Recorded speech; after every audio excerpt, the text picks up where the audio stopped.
For Rufus, an overseas student commuting from Derby to Birmingham City University, the rail strike doesn't just mean missing college, it might imperil his visa. If I can't get to college, it's going to affect my attendance.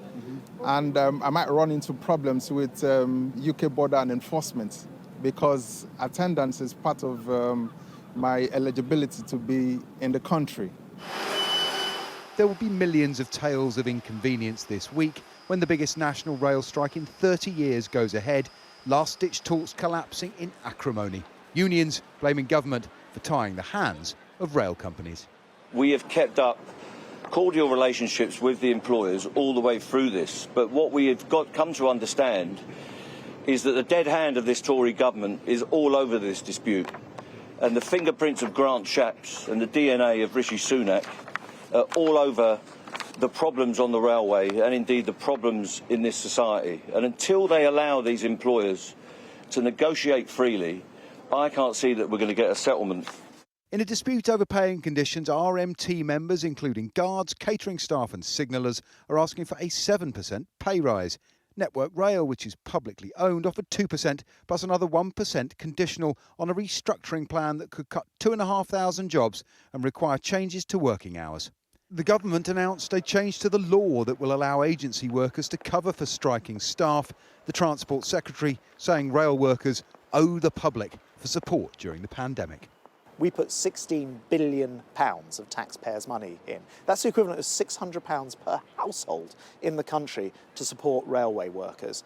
This is how the unions are thanking the public, by going on strike at the first opportunity they get before the negotiations have even taken place. London will also see a tube strike on Tuesday, leaving dismay away from the blame game. I've got a work trip. I can go up today.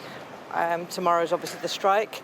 I don't know whether I'll be able to get home, whether the trains are going to be in the right place. I don't drive, so as a 0-hour contract, basically if I don't work I don't get paid. So every time they go on strike I end up losing money. Passengers should expect severe disruption.